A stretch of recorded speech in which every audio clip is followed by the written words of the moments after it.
नमस्कार दोस्तों। लगभग 6 महीने पहले दिल्ली में सत्ता का परिवर्तन हुआ और वहाँ पर पिछले 10 साल से चल रही आम आदमी पार्टी की सरकार का पटाक्षेप हो गया।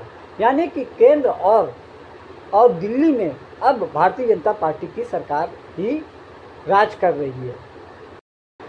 चुनाव जीतने के बाद भारतीय जनता पार्टी ने दिल्ली की सीएम के तौर पर रेखा गुप्ता का नाम तय किया और उनके नाम सीएम का पद साफ हो गया। ये बात पूरी दिल्ली में फैल गई कि अब केंद्र और दिल्ली सरकार के बीच में अब कोई आपस में झगड़ा या तनाव की स्थिति नहीं रहेगी, क्योंकि भारतीय जनता पार्टी की सरकार दिल्ली में भी है और केंद्र में भी भारतीय जनता पार्टी है। जो लेफ्टिनेंट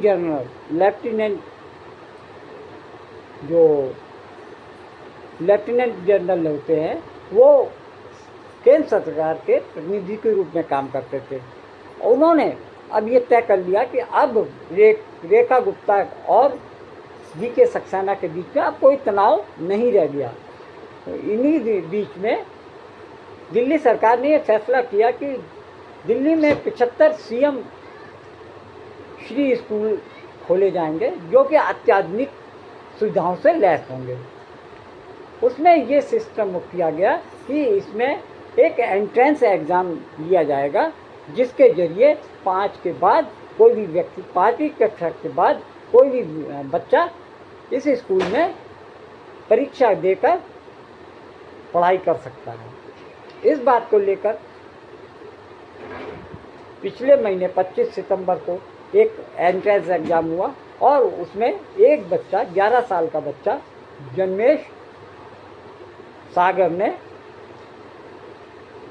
दिल्ली सरकार के इस प्रवेश परीक्षा के खिलाफ में सुप्रीम कोर्ट में एक अदालत में यह अपनी अर्जी लगाई कि जो दिल्ली सरकार की प्रवेश परीक्षा है वो संविधान के खिलाफ में है। उन्होंने कहा कि जो सबको शिक्षा का अधिकार आरटीई के जरिए, जो कि 2009 आरटीई का जो अधिनियम होता है कि 13 के तहत ये हर बच्चे का अधिकार होता है कि सरकार उनकी 5 साल से लेकर 14 साल तक की उम्र के बच्चे को शिक्षा निःशुल्क और अनिवार्य मिलनी चाहिए।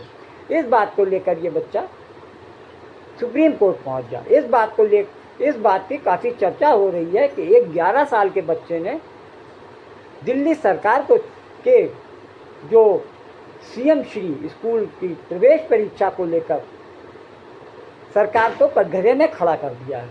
अब ये हालात ये हैं कि बच्चे की तरफ से सुप्रीम कोर्ट में वकीलों ने